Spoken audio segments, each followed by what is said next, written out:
Hi, welcome to my comparison of two of Roland's 1980s DCO classics, Juno 106 and the Alpha Juno 2. Juno 106 is by far the more classic of the two, or the more popular of the two I should say, and that's because look how beautifully laid out that is. I know it seems obvious to say, but if you go into a studio and you've not played synths before, you can easily start to get to grips with what things do and playing around with stuff. Whereas this, it's just completely impenetrable unless you had one of the programmers, but that really increased the cost of the synth. So this can do everything from really nice self-resonant dirty analog Roland filter there to nice beautiful strings.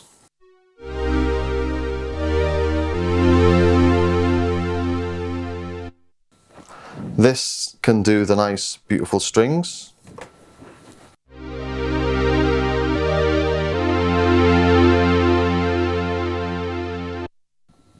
But it can also not do,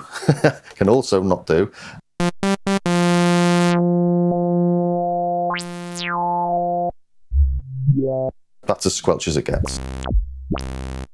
So instantly you can see why this was a much more popular synth, and this was just, impenetrable, and it wasn't exciting when you played with it. It wasn't, let's have a play with this, let's have a little, oh look, I can do these sounds. But it has got a lot more sort of variability in the oscillators, which we'll go through in a minute. So one of the reasons for me doing this video now is that this is so much more accessible now. There's so many more options you've got for controlling it. So it does become a little bit more like this from a control perspective. Obviously you can buy the original PG 300, which is about £300 still. It's always been £300 because I've kept my eye on them for years, but it just seems excessive when the synth cost me probably about that. D-Tronics have now got the DT 300, which is around £250. The MIDI Club have got one called Juno Control, and I'm not sure on the price on that. They're bringing a new version out October 2018, but I think it's around the 250 mark as well. So they're similar price to the PG 300, but I think they've got a few more options, and the modern, and they hopefully won't break. So there's also the Behringer BCR 2000, that's really popular because there's some alpha panels for that, and I've even programmed the Access Virus TI remote control panel. There's also lots of software options out there. There's the controller panels, or CTRLR panels. There's one called Alpha Juno Control, which is the one I normally use actually. There's one called MKS 50 Control Panel as well. That's one of those CTRLR, I'm not sure how you say that.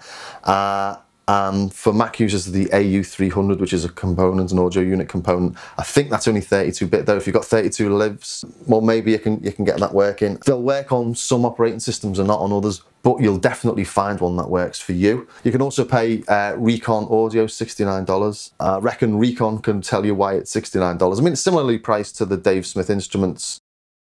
Also, for the iPad, I'm using this, it's called IPG 800 today, and that's about $4, and that's got different panels for different synths. There's one called Alpha Juno that I've used until I discovered IPG 800, and that's just as good. Also, there's ones I've used in the past. There's one called from Touchosk.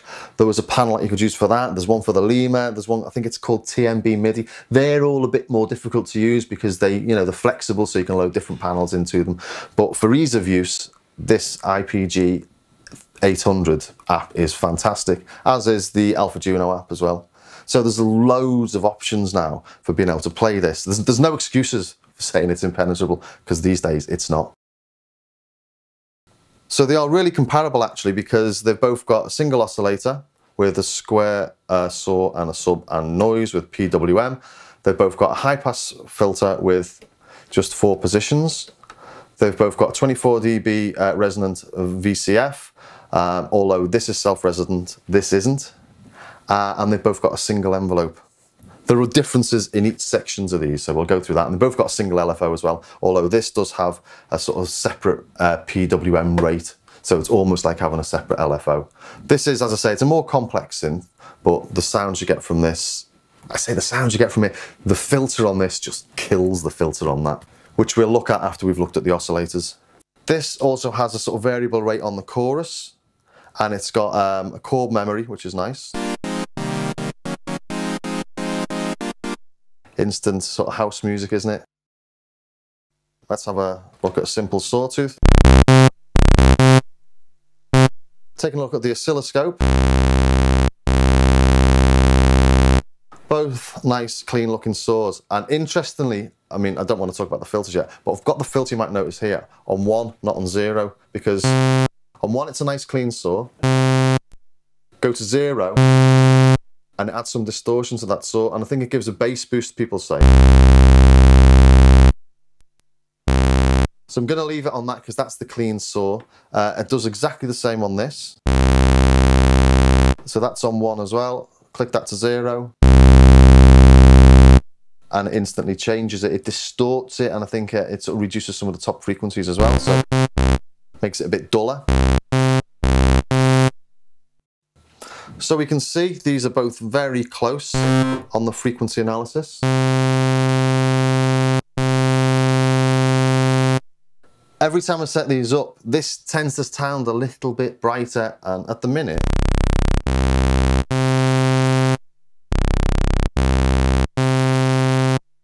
only a fraction, I'd say. But each time I do this, it's slightly different.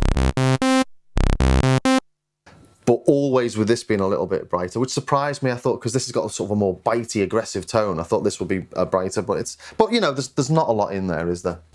But the interesting bit comes, that's the saw on this, one option, as there is on most synths, sawtooth to sawtooth, not on the Juno 2.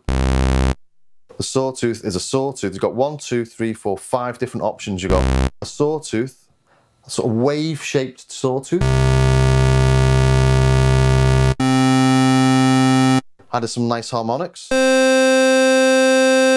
can see that it's got like sort of 2 peaks in it. And you've got one that's got, wait for it, PWM on a sawtooth. So there it is. Let's put the rate up.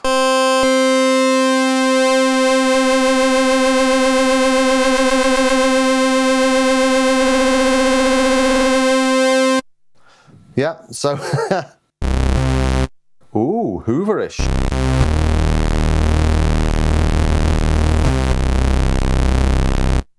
So, sort of the early version of a super saw, I suppose. Then you have one that's got wave shaped over itself again. Lots of peaks, lots of interesting harmonics there. And then one with a few less harmonics. Oh, broken key. And these give you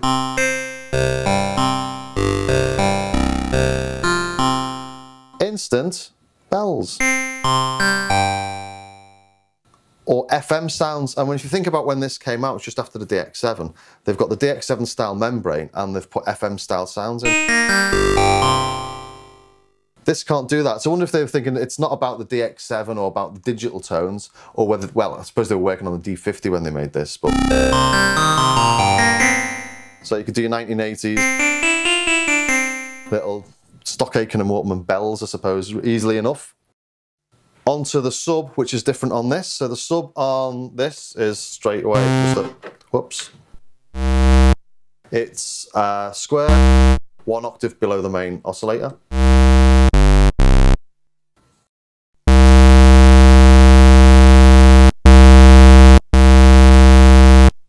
So not much to write home about there, except for on this you can now go from a square to a 75% or 25% pulse.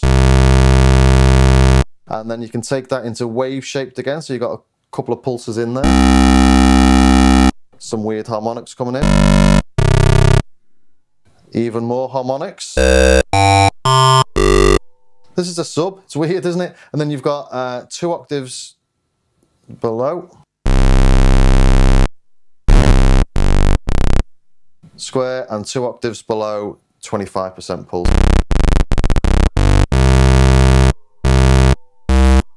Yeah, so sub's got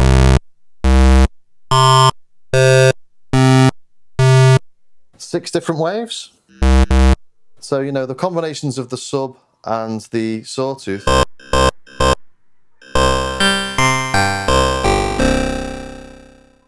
giving a lot more flavours. So let's look at the square on this. You've got a variable from 50% to a pulse.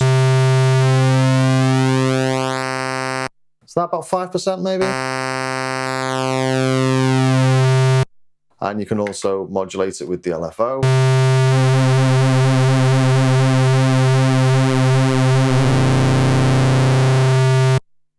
On this, we have the 50%. Plus you have 25%. And then you have PWM, which, when the rate's on 0, it's off. And you're manually adjusting it, and that'll go a little bit thinner than this one.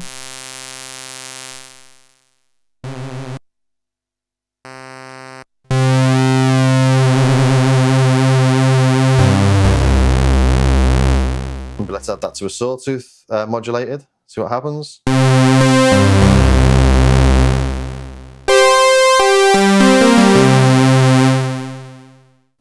Getting some nice big sort of ravey leads there, aren't you?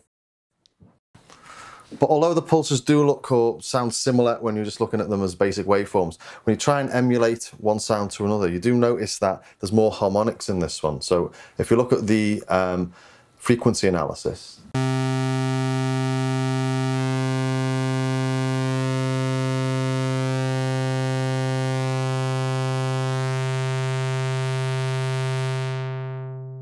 and then compare that to this.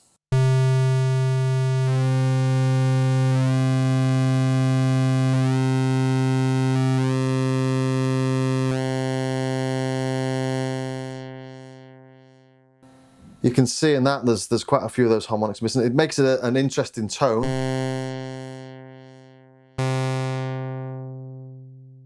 But it means they do sound different.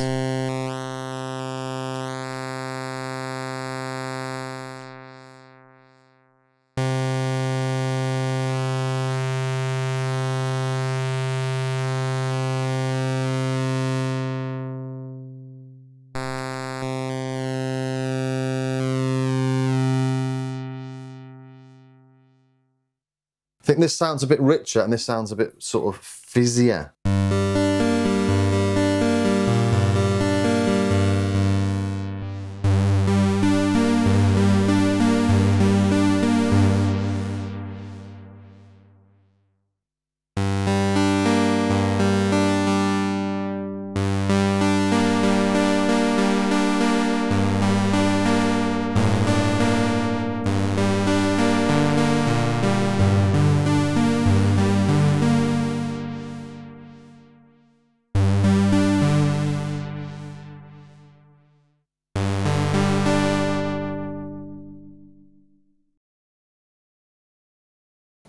Let's take a look at the envelopes now. This is your standard ADSR, and this is a bit like, it's an ADSR, but it's got different additional settings to it in that. That's a time, that's a time, that's a level, and that's a time. This has got a time and a level, a time and a level, a time with that level, and then the time. So it's got 3 additional sliders effectively. 1, 2, 3, 4, 5, 6, 7, 1, 2, 3, 4. And what that means this can do is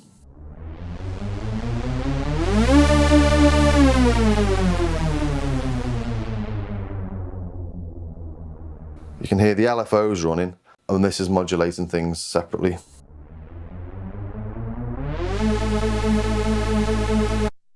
Which allows you, I mean, that's the famous Hoover sound, or the start of the famous Hoover sound. Don't know what's going on there. See, one of the drawbacks of doing it over wireless MIDI. What's playing that? What's going on? It's lost the plot, hasn't it? Well, it demonstrates that it is accepting the system exclusive from this, I suppose. So there's a top tip: if you're playing live, don't use wireless MIDI. So the envelope allows you to do stuff like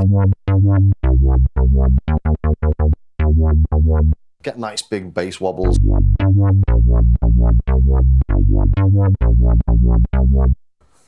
So it doesn't just do Hoovery stuff, although this is nice.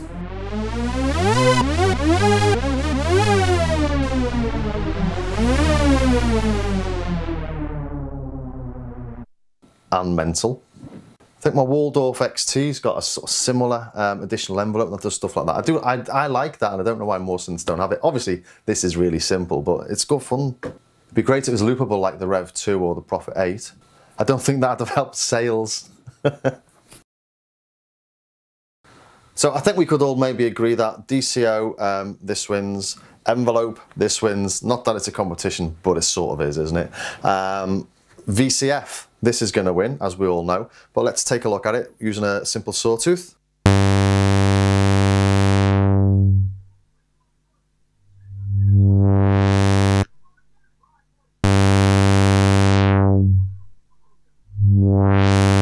Not much difference there.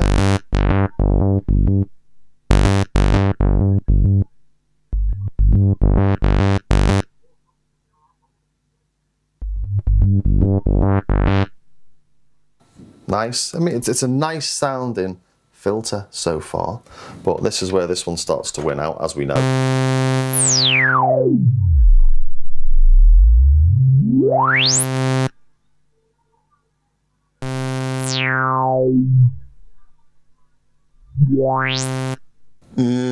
Bit lackluster, that, isn't it?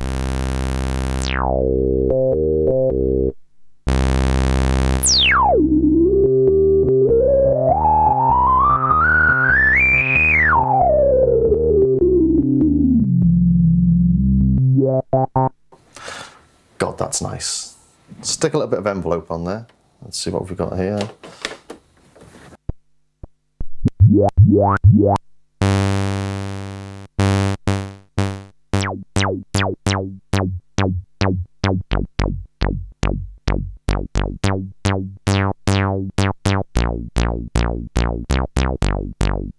It's more a sort of standard acidy bassline-y. This should be able to do that. Let's have a go.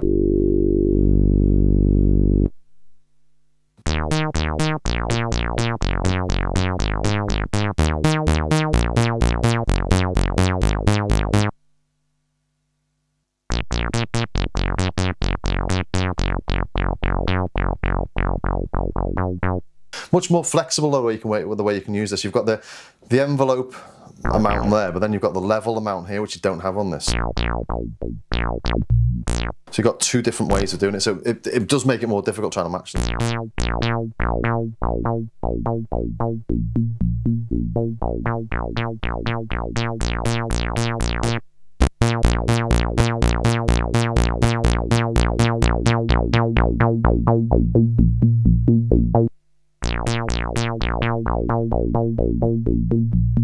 So this can do those sort of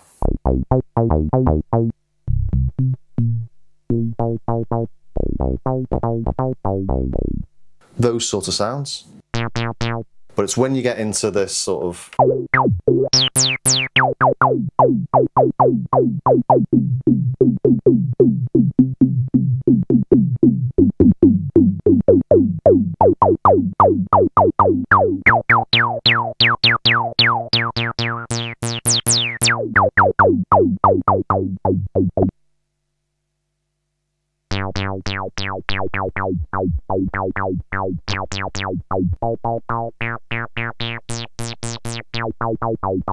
just hasn't got the toughness, has it? You know, this is a particular sound that you can get from this. It just happens to be one that everyone wants.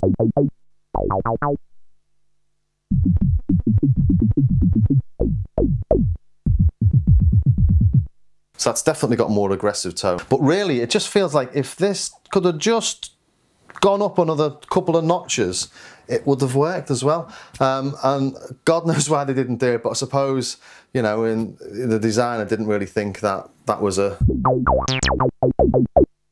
resembled a jazz guitar or a piano or a flute or whatever else the presets on this are. At the time this was made, no one was doing that. So what you wanted to do, if you want to do that, you can't do it on this. And I'll just show you quickly the choruses. It's just simply off 1 or 2. But they are beautiful, aren't they? Let's put that on this pad.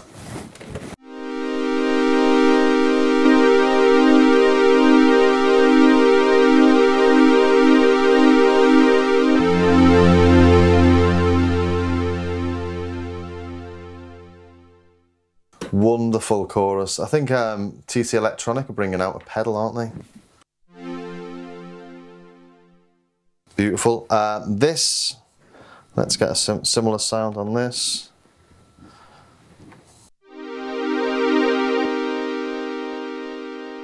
chorus off, and then you add the rate.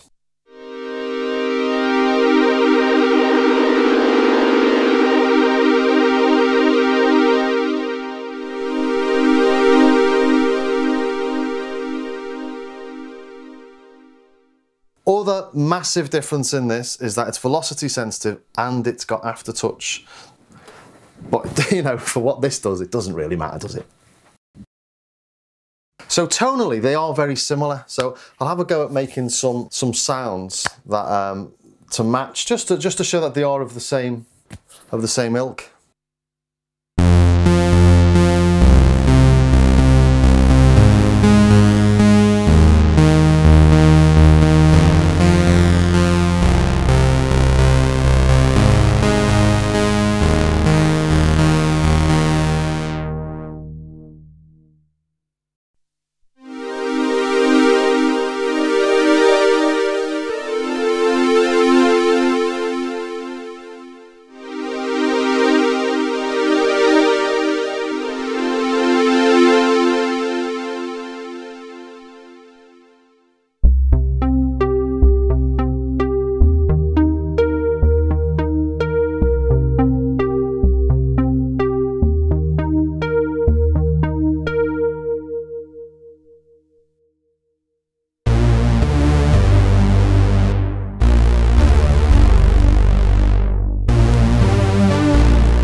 So in conclusion, if I had to sell one of these, which one would I sell?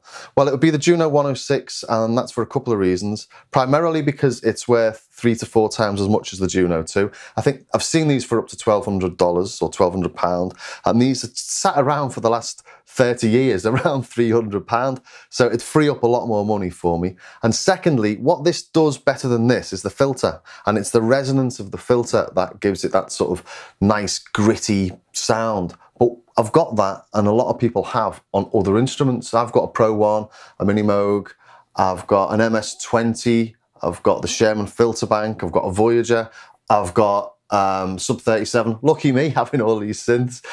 But most people have got at least one other mono synth or something that they can do the squelchiness on. And this has got such a greater palette of sounds apart from the squelchiness. Also, this has got aftertouch, it's got velocity, and you know, it's got a display that you can see things on. So the negative to this being the interface, and that sort of really solves really. It's sold for this was $4. It's got the chord memory, which I love, and the chord memory can be used to make it into a mono as well. If you record on just a single note as the chord, well, it does act as a mono synth. So this has got a lot more going for it. The interface issue isn't an issue anymore. It's got a larger palette of sounds, and the territory that's covered by this, you've probably got something else that will cover that territory. And another thing is that I think this is a bit lighter, it's a bit smaller, and it fits in a guitar case, which is really handy if you're gigging. So I hope that was of some use or interest to somebody somewhere. See you again soon.